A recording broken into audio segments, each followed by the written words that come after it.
Imagine standing in the middle of a massive grocery store, Yeah. and your job is just to hand out free samples all day long to thousands of people who are just walking by, grabbing a bite, and, completely ignoring you. Sounds exhausting. Right. You do this for hours, hoping that eventually someone might take pity and hand you a single nickel. Oh, well. I mean, that scenario sounds completely absurd, but it perfectly illustrates what it takes for an independent musician to make a single crisp $10 bill from streaming platforms today. Yeah, it really is a genuinely sobering reality check when you actually break down the math of it all. So let's break it down. Because looking at the sources we have today, to make $10 in profit, an independent artist needs you, the listener, to sit down, press play on their 10-song album, and listen to the whole thing start to finish. Right.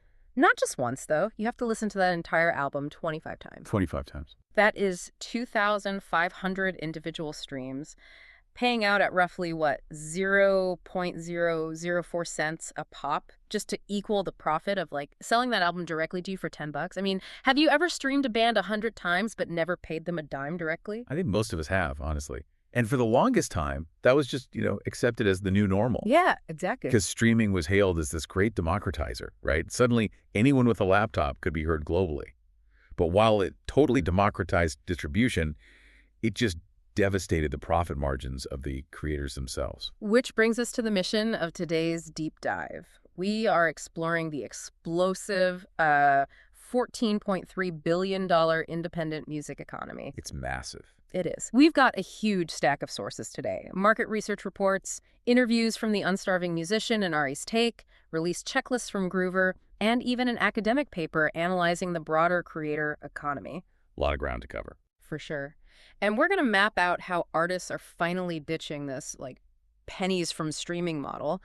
They're shifting toward a highly lucrative direct-to-fan strategy where the goal isn't to get a million passive listeners, but to find a small group of superfans who will actively fund their career. Yeah, and to understand the solution these artists are building, we really have to examine the sheer mechanical flaws of the current system. Right. There's this concept we found in the Unstarving Musician interview called dollars before pennies.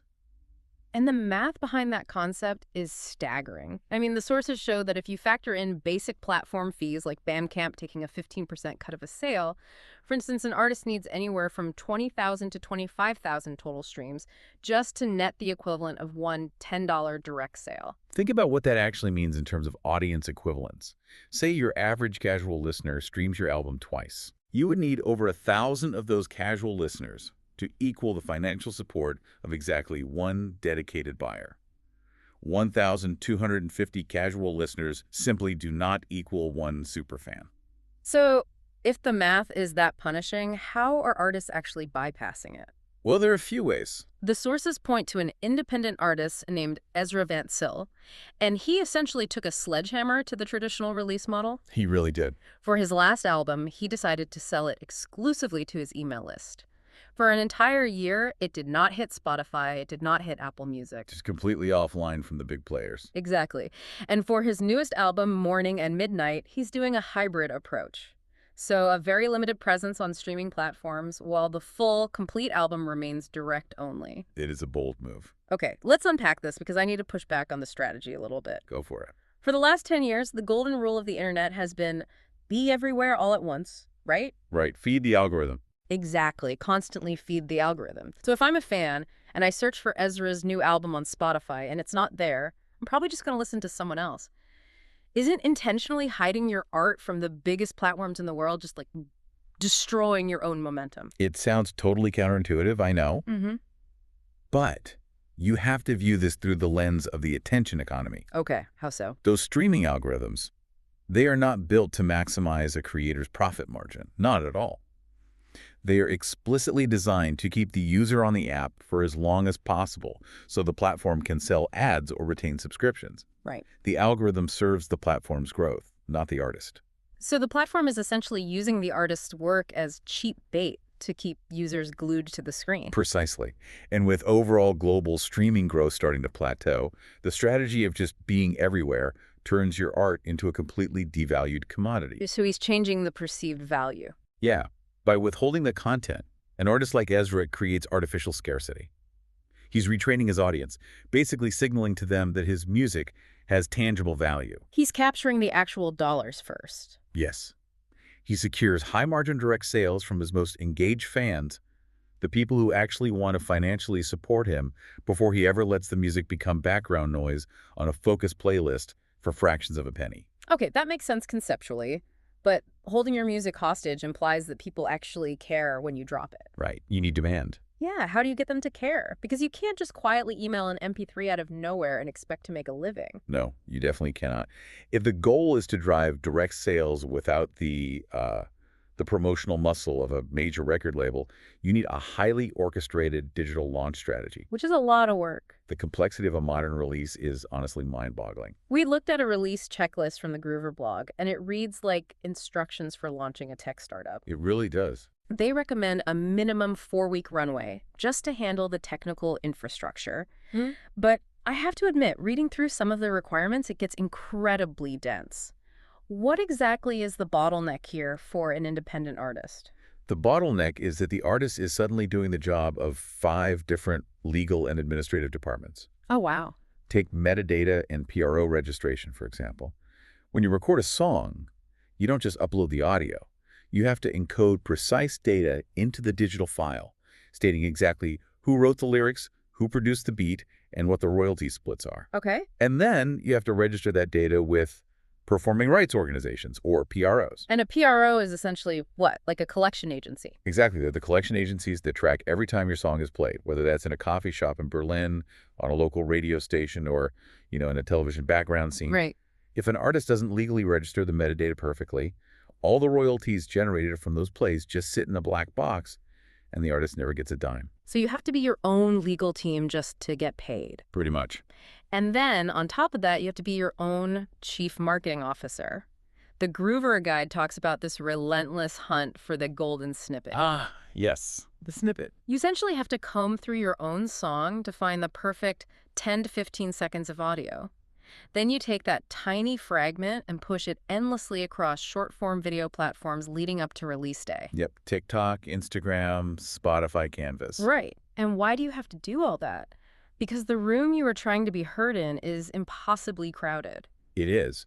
The academic paper we reviewed from the IJFMR brought forward a statistic that really puts this into perspective. I couldn't believe this number. Over 100,000 new songs are uploaded to platforms like Spotify every single day. Every single day. I mean, think about your own Discover Weekly playlist.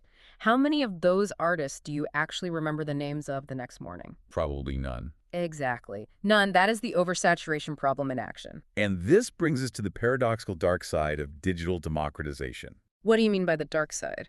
Well, software like LaNDR or Isotope Ozone uses artificial intelligence to let anyone master a track to a professional standard without needing to hire a sound engineer. Which is amazing, right? It's fantastic for accessibility. Anyone can make a song sound great in their bedroom. But this ultra-low barrier to entry creates a marketplace that is so vastly oversaturated that algorithms default to algorithmic bias. Okay, so how does that bias actually work in practice? It comes down to risk. A streaming platform is terrified of a user skipping a song and leaving the app. Right, because then they lose engagement. Exactly. So their recommender systems naturally push content that is already popular because it's mathematically proven to retain attention. If millions of people are already listening to Taylor Swift, the algorithm knows serving you Taylor Swift is safe. Safe and profitable. Yes. This creates a rich-get-richer feedback loop that suffocates new talent. The sheer volume of daily uploads forces the algorithm to rely on established winners. Which explains the staggering inequality stats we found. The top 800 artists on Spotify take 20% of all the revenue. Just 800 artists? Yeah. Meanwhile, nearly 8 million artists are left fighting for the bottom 10%. Over 80% of artists on the platform don't even reach 1,000 monthly listeners. So having a technical checklist and perfectly mastered audio just isn't enough to beat an algorithm that is mechanically biased against you. You cannot beat a digital treadmill where the speed keeps increasing, but the payout stays exactly the same. Right, so if you can't beat them with sheer volume, how do you cut through a sea of 100,000 daily uploads? By building something the algorithm cannot replicate. You have to build a deeply cultivated, highly authentic brand that converts a casual scroller into a dedicated community member. See, when I hear the word branding, I instantly think of like corporate logos or a slogan for a fast food chain. It sounds very sterile. Right, very manufactured. Yeah. How does an independent artist brand themselves without sounding like a walking billboard? In the creator economy, personal branding is entirely uncorporate. Industry analysts refer to it as emotional commerce. Emotional commerce. I like that. It's not about a visual logo. It is about authentic storytelling. We saw a brilliant case study of this with the Indian indie artist Anuv Jain. His story is fascinating. He completely bypassed the traditional gatekeepers and just started dropping his stripped-back emotional songs directly on YouTube. And one of those tracks, Barishin, Yeah. eventually hit over 200 million streams. Insane. But it's how he monetizes those fans that actually matters here. He goes way beyond the MP3. He mails customized lyric books, complete with English translations and his own handwritten interpretations, directly to fans who buy tickets. That's such a personal touch. It really is. He hosts private, intimate backstage jam sessions. His brand is built entirely on vulnerability. He takes his very specific personal experiences and translates them into universal emotions that his fans adopt as their own. He makes the fans feel like they're insiders in a private club. It actually reminds me of the rock band from The Sources, The Local Train. Oh yeah, great example. Way back in 2008, before the current streaming landscape even took shape, they essentially told record labels they weren't interested. They uploaded their track Chulo directly to the internet and built their brand entirely on the live, experiential aspect of music. They organically grew from playing college fest shows to doing massive ticketed album tours at premium venues like Hard Rock Cafe. They proved early on that you don't need the industry machine if you own the fan relationship. Because fans aren't really buying music anymore. What do you mean? Think about it. A fan already has access to every song ever recorded for $10 a month on their phone. When they choose to take out their credit card and buy directly from an artist, they aren't buying a file. They are buying an identity. They're buying community. And that psychological shift is driving a massive macroeconomic change. According to the research, the global creator economy is projected to reach $848 billion by 2032. Let that number sink in for a second. It is a fundamental rewiring of how value is exchanged on the internet. Okay, so say I'm an artist, and I have successfully built this rabid fan base that actually wants to hand me real money instead of fractions of a cent. Okay. The infrastructure of a streaming app isn't built to let them do that. Where do I actually send them? Because I'm a musician, I'm not a software developer, I don't know how to build a gated e-commerce community. This is where the booming direct-to-fan storefront industry comes in. The market research report in our sources shows that the direct-to-fan platform market hit $2.14 billion in 2024. Wow. And it's expected to hit $6.05 billion by 2033, growing at over 14% a year. So the tech industry is rushing in to build the tools for these artists. Are there specific platforms leading this charge? Absolutely. In the interview with Ari's Take, we learned about a platform called Even. Their CEO mentions they are currently onboarding an astonishing 8,000 artists a day. 8,000 artists every single day. Yes. And they aren't just catering to massive pop stars. The success stories for smaller artists are what really illustrate the power of this model. Take the case study of an independent artist out of Houston. Right, I read this one. She had roughly 4,000 monthly listeners on Spotify. To a traditional major record label, 4,000 listeners is a rounding error. They wouldn't even open her email. Because 4,000 listeners on Spotify generates, what, maybe a few dollars a month? Exactly. But on the Even platform, she made $30,000. Wait. How is that mathematically possible from such a small listener base? Because she only needed around 1,600 of those fans to pay $20 each for her album and exclusive experiences. That's incredible. That is life-changing capital for an independent creator generated from a remarkably small group of people. That completely flips the script on what it means to be a successful artist. You don't need a stadium, you just need a dedicated village. And the pricing tiers can go even higher. The sources mentioned a UK artist who routinely sells a $1,000 album tier. Yes, and what they are selling for $1,000 is the ultimate look behind the curtain. What do they get? A single fan pays $1,000, and in return, they receive the raw Pro Tools sessions of the album. They can open the software and see exactly how the vocals were engineered, how the beat was constructed layer by layer. I mean, think about your absolute favorite creator for a second, the person whose work you admire most. Would you pay $1,000 to get their raw project files and see how they built their art from the ground up? For a casual fan, that sounds completely insane. Oh, totally insane. But for a super fan, that level of access is absolutely priceless. Which is why the concept of selling access and proximity scales all the way up to the biggest artists in the world. Look at what J. Cole did. He launched an entire universe on the Even platform called Inevitable. I was reading about the J. Cole campaign. He took what could have just been a standard 10-year anniversary re-release of an old album and turned it into an entire gated digital world. It was a masterclass in direct-to-fan architecture. For a $10 minimum purchase, fans unlocked an audio documentary series. But that single purchase was a key that unlocked so much more. Like what else? Exclusive anniversary tracks, access to physical vinyl, pre-sale tickets to Madison Square Garden. But the most crucial element was an ongoing chat room. The chat room detail is fascinating. It was described as feeling like an old-school AIM chat, just a continuous running dialogue where fans from 150 different countries were hanging out together. Yeah. And J. Cole himself, along with his manager and his director, would just pop in randomly and chat with everyone. That is the peak of emotional commerce. A chat room creates a psychological sense of belonging that passively streaming a song on a playlist can never replicate. Definitely not. But from a purely business perspective, there is an even more important reason why artists are flocking to standalone platforms like Shopify or integrated marketplaces like Bandcamp and Even. It is all about the data. Right, because if you are on a massive streaming platform or using a massive ticketing company, they hoard all the customer information. Exactly. If the streaming platform decides to change its algorithm tomorrow, an artist could lose access to millions of listeners overnight, and they would have absolutely no way to contact them. They're completely stranded. But platforms like Even give the artist 100% of their customer data. Meaning the email addresses and the phone numbers. The sources highlighted that artists can use these tools to send global SMS and WhatsApp blasts directly to their fans whenever they drop something new. Owning that audience data is the ultimate currency in digital capitalism. If you don't own the data, you don't own your business. You're just renting. You are simply renting space on an algorithm.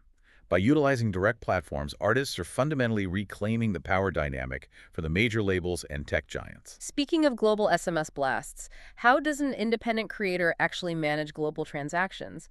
If I have a fan in Tokyo and a fan in Brazil, navigating cross-border banking fees seems like a total nightmare. That is where the technology gets really clever. Many of these direct-to-fan platforms operate using Web3 and blockchain technology running invisibly in the background. Wait, like crypto? Well, no, we aren't talking about speculative cryptocurrency trading here. We are talking about blockchain simply as an invisible, decentralized ledger. Oh, okay. It allows a platform to process seamless, instantaneous global payments without massive international banking fees eating into the artist's profit. The fan just uses their credit card normally, but the back-end technology ensures the artist actually keeps the money. So the technology just acts as the plumbing, allowing the artist to bypass the traditional banking and industry middlemen entirely. Exactly. I love the analogy from the sources that really clarifies this entire shift. If a streaming platform is the Netflix of music, perfect for sitting on the couch and passively consuming whatever the algorithm decides to feed you, then a direct-to-fan platform is the exclusive movie theater premiere. Yes, beautifully put. It is an event.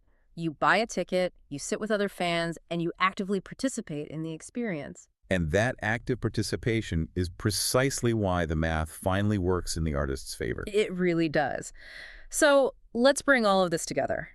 What we have uncovered today in this deep dive is a massive structural shift in how art is valued and consumed. A huge shift. The traditional streaming model forces artists onto this digital treadmill, chasing millions of fractions of a penny just to keep the lights on, while competing against an impossible flood of 100,000 new songs every single day. But the explosive growth of this $6 billion direct-to-fan economy proves that those old metrics of success are becoming obsolete.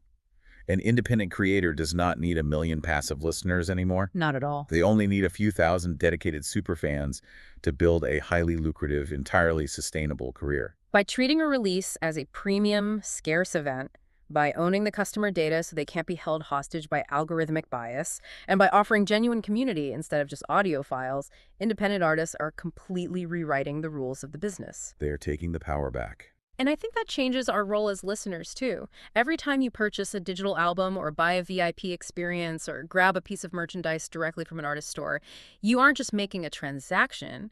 You are acting as a micro record label. That's a great way to look at it. You are directly funding the art you love and ensuring that the creator actually has the resources to make more of it. It is an incredibly empowering shift for creators across the board, but it does leave us with a final, rather provocative thought to consider. What's that? We are seeing this superfan, direct-to-consumer model expand rapidly, far beyond just music. It is taking over writing, filmmaking, podcasting, and digital art. As more and more creators pull their best work off the public platforms to sell directly to their core audience, will the future of the internet just become a fractured landscape of private, walled-off, paid communities? That's a scary thought. And if so, what happens to the casual fan who just wants to browse? The era of the endless free sample might just be coming to an end.